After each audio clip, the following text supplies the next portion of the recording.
Honorable Doris Donya, Honorable Wanami Wamboka, Honorable Otienda Molo, Honorable Karoli Omondi, Honorable Mwengi Mutuse, Honorable Duncan Madenge, Honorable Didmas Baraza, Honorable Jane Kagiri, Honorable Emmanuel Wangwe, Honorable Peter Kaluma, Honorable Dr. Lillian Kogo, Honorable Gideon Kimayo. Additionally, Honorable Nabina Bwera, Honorable Marian Kitani, Honorable Sakimba Parashina, Honorable Joyce Bensuda, Honorable Captain Retired Roeda Obo, Honorable Dr. Makali Mulu, Honorable Chiforo Mondo Mangale, Honorable Gidinji Kishimu, Honorable Majimbo Kalasinga, Honorable Dr. Robert Pukose, Honorable Musili Mawadhe, Honorable Kasim Tandaza, Honorable Baro Mohammed, Honorable Alice Nganga, Honorable TJ Kajwang, Honorable Dr. James Sinyikal, Honorable Ruth Odinga, Honorable Geoffrey Ruku, Honorable Dr. Wilfred Oundo, Honorable Kakai Bisau, Honorable Titus Lote, Honorable Ferdinand Wanyonyi, Honorable Kuria Kimani, Honorable John Waluke, Honorable Rahim Daoud, Honorable Gonsirai, and the Honorable Moses Kirima contributed to the debate. In broad summary, the ensuing debate crystallized the following issues. A, whether the court in its findings designated any party as the majority party or any party as the minority party in this House, and even in the affirmative, whether this was an invitation to the whips to invoke the provisions of Standing Order 19A and 20 on the submission of freshly elected party leaders. B, what were the implications of the judgment to the continuity of the business of the House, noting that the court expressly declined to grant the prayers sought by the petitioners to declare Azimio la Umoja One Kenya Coalition Party as the majority party and Kenya Kwanza as the minority party. Whether the judgment rendered the constitution of the House Business Committee, which is the core business at the first sitting of the House in a new session, impossible. Whether the judgment rendered the transaction of the business of the House impractical, and if in the affirmative, whether any intervention ought to be made so as to facilitate the National Assembly to continue discharging its constitutional responsibilities. What were the specific findings of the court in the judgment in question, and what is the effect on the proceedings and resolutions of the House in the pre-judgment 13th Parliament? Whether the judgment affects other facets of the House that are determined by the relative majorities and coalition agreements, such as the deputy party leaders, whips, chairs, chairing and membership of all House committees, membership of the Parliamentary Service Commission, nominations to the IEBC selection panel, and the Commission on Revenue Allocation. Whether the Speaker is a member of the House and how this relates to his political rights and party affiliation, and how the role of the Speaker in the House relates to the principle of impartiality. Whether certain aspects of the judgment violated the doctrine of separation of powers by constituting judicial encroachment into, 1, the internal affairs of the legislature contrary to the spirit of Article 124 of the Constitution that empowers each House to regulate its own procedure, and any attempt by the courts to prescribe a procedure for the Houses may stifle the ability of the House to discharge its constitutional mandate. The powers, privileges, and immunities accorded to the House and its membership by Article 117 of the Constitution, if matters done by Parliament officially in the furtherance of its constitutional mandate, will attract personal liability.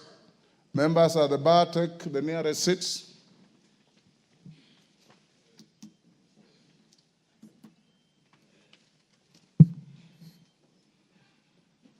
Koyo, take the nearest seat. You don't have to run across the floor. Thank you. While contributing to the debate, the Honorable Mwengi Mutuse tabled a letter dated 30th January 2024 from the Register of Political Parties indicating that the Maendeleo Chap had exited the Azimio la Umoja One Kenya Coalition Party with effect from 25th January 2024. On her part, the Deputy Speaker, the Honorable Gladys Boss, submitted that upon receipt of the judgment, while discharging the role of the Speaker in the absence of the Speaker who was out of jurisdiction, she instructed the Clerk of the National Assembly to seek information from the Register of Political Parties with respect to the status of the membership of the 21 parties represented in the House in any coalition and to request for certified copies of the relevant coalition agreements. At the conclusion of the debate, the Deputy Speaker tabled a response from the Register of Political Parties referred as request for information on coalition agreements, dated 11th February 2025. Annexed to the response were certified copies of coalition agreements relating to A, the Azimio la Umoja One Kenya Coalition Party, the Kenya Kwanza Alliance Coalition, the Kenya Kwanza Alliance Coalition and the Democratic Party, the Kenya Kwanza Alliance Coalition and the Grand Dream Development Party, the Kenya Kwanza Coalition and the National Agenda Party of Kenya, the Kenya Kwanza Alliance Coalition and Chama cha Mashinani CCM, the Taifa Democratic Coalition. Consequently, members, I undertook to consider the concerns raised by the members and documents tabled by the Honorable Mutuse and the Deputy Speaker and to guide the House at this sitting. At the very outset, I wish to note that the judgment seems to have created an element of unprecedented confusion in the affairs of the House. This has affected the manner in which I have now been called upon to guide the House in light of the patent contradictions I have noted in the letter submitted by the Honorable Millie Odhiambo. In communicating confirmation of members of the Azimio coalition as the majority, the Honorable Millie signs off as the majority party whip, National Assembly, against a letterhead that also designates her as the minority chief whip. The letter also fails to attach any records of any meeting which the alleged decision of the coalition was made as required by the very standing orders 19A and 20 that she quoted and invoked. Viewed in isolation, the letter is in law defective. Nevertheless, I'll allow the honorable member some latitude in the light of the prevailing confusion. Honorable members, I've read the judgment and it has been explained to me at length by our very able legal team. I find it quite unfortunate that misleading assertions have been made with respect to the findings of the court. Honorable Wanjala, keep your cool. The majority of the reporting has failed to note that the matter before the court related to a mixed bag of prayers sought by petitioners touching on the pending disputes in the Jubilee Party, the Finance Bill 2023, requests for a section of Kenyans not to pay taxes, and deeming of certain members to have resigned from their political parties, among others. A reading of the judgment reveals glaring factual and legal contradictions. I instructed that an appeal be lodged against the judgment forthwith. My guidance to the House should not be construed as a review of the findings and orders of the court, and that remains within the province of the judiciary. With respect to the issues raised by the members, I can only pronounce myself on matters that are necessary to facilitate the continuity of the business of the House. Consequently, the guidance I'm about to give shall strictly confine itself within those parameters. Honorable members, I wish to note that out of 34 prayers expressly sought by the petitioners, the High Court in its findings only granted 3 prayers and expressly declined the other 31 prayers. Paragraph 508 of the judgment reads, and I quote, In the ultimate, we allow the petition to the following extent. It is hereby declared, that's Roman 1, that the question as to which party or coalition of parties is the majority in the National Assembly in the 13th Parliament was determined by the sovereign will of the Kenyan voters during the 9th August 2022 general elections. 2, it is hereby declared that the Honorable Speaker's ruling on determination contained in his communication from the chair made on 6 October 2022 on the majority and minority in the National Assembly violated Article 108 of the Constitution and therefore is null and void. 3, it is hereby declared, I'm quoting from the judgment. It is hereby declared that the Honorable Speaker's ruling or determination from the chair on 6 October 2022 with respect to leadership of the National Assembly on account of his determination of the majority party and minority party in the National Assembly is contrary to and violated Article 108 of the Constitution, and to that extent is null and void. 3, an order of certiorari is hereby issued quashing the Honorable Speaker's ruling or determination contained in his communication from the chair made on 6 October 2022 on the majority and minority in the National Assembly. Subject to the foregoing orders, the court went on. The rest of the prayers in the petition are declined. Parties will bear their own costs. Honorable members, finding number Roman 4 in which the court declined to grant the rest of the prayers sought by the petitioners is quite instructive. To put it in its proper perspective, I note that at paragraph 33, appearing on page 6 of the judgment, the petitioner had expressly sought that the court grants the following prayers, among others. D, that a declaration be issued to declare that the Azimio la Umoja One Kenya coalition is the majority party in the National Assembly of Kenya based on the outcome of the election of members of the National Assembly held on 9th August 2022. That a declaration be issued to declare that the Kenya Kwanza Alliance is the minority party in the National Assembly of Kenya based on the outcome of the elections of members of the National Assembly held on August 2022. I reiterate that it is in its final orders, and in particular at paragraph 508 Roman 4 of the judgment, the court expressly declined to grant these orders. Therefore, in quashing the communication issued on 6 October 2022, the leadership of the National Assembly in the 13th Parliament, the court did not declare any party or coalition of parties as the majority or minority party, and neither did it declare any member of this House as the leader of the majority party, nor the leader of the minority party. This addresses the first and second issues. Honorable members, yesterday when all of you submitted, I kept quiet and listened. I implore you also to keep quiet and listen. It's a quid pro quo. Even the Honorable Millie, who raised the issue, is conducting herself like the distinguished lawyer she is, listening quietly. And for us, when we go to court as lawyers, even when the court rules against you, you stand up, bow, and say, I'm much obliged, my lord.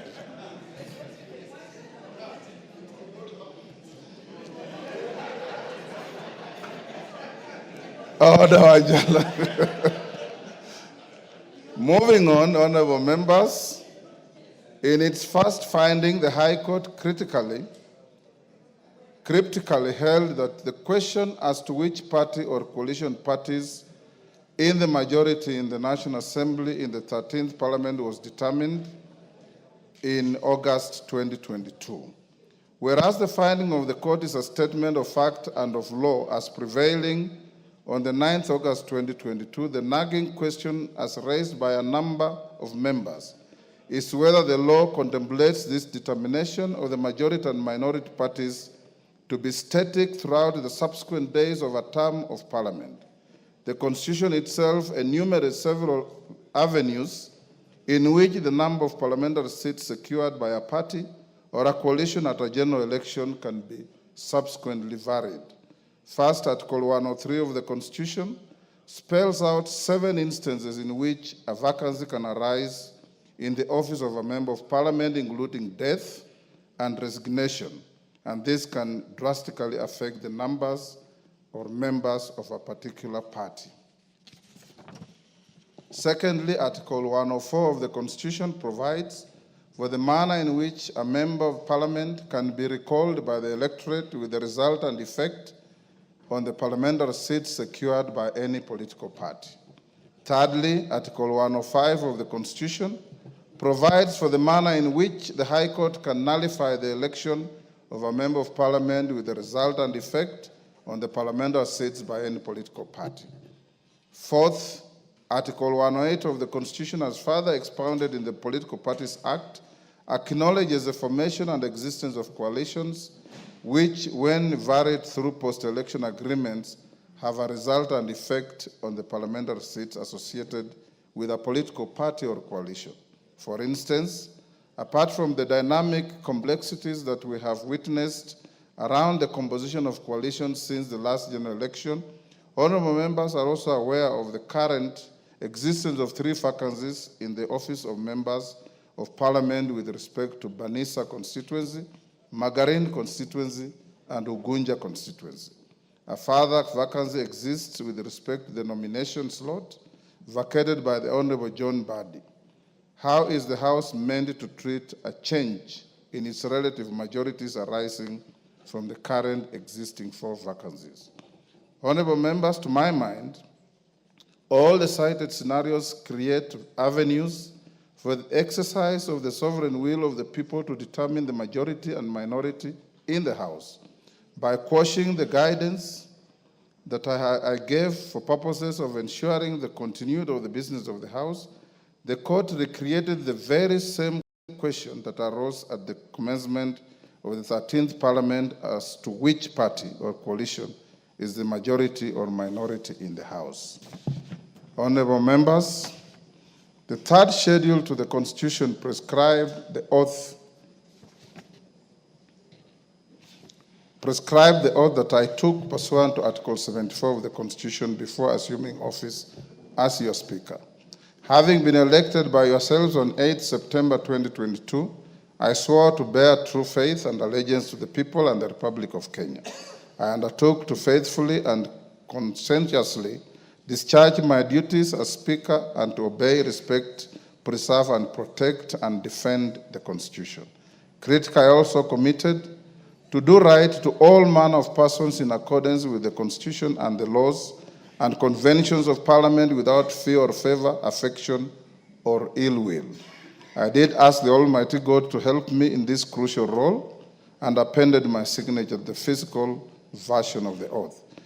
With that in mind, whenever I am invited to render guidance to the House, it remains my solemn and singular duty to provide that guidance and way forward. My predecessors have previously upheld the significance of safeguarding the independence, powers, and privileges of this House and the doctrine of exclusive cognizance. Article 124 of the Constitution empowers the House to regulate its own procedure, and the other arms of government have a duty to refrain from interfering with this privilege. A question such as the one referring to the majority and minority party falls within this privilege and must, as of necessity, be guarded jealously and only resolved within Parliament. The Constitution and the laws and conventions of Parliament do not grant me the option of declining jurisdiction or issuing any guidance that effectively holds the operations of the House. My oath obligates me to ensure the uninterrupted functions of this House for the benefit of the people of Kenya. In its finding number 3, the court held that the communication was null and void. Debate arose as to whether this finding affected the propriety of all the business that the House has transacted since it was inaugurated on 8 September 2022. There were perceptions and assertions that the legislation so far passed by the House may have been voided. It should be beyond doubt that there was no order of the court in this regard to precipitate this kind of thinking, and there cannot have been such a blanket order as the issues placed before the court by the litigants did not question legality and competence of Parliament to legislate on matters before it, save for the prayers relating to the Finance Act 2023 and Appropriations Act 2023, and these prayers were expressly dismissed by the court. Members at the bar, take the nearest seats.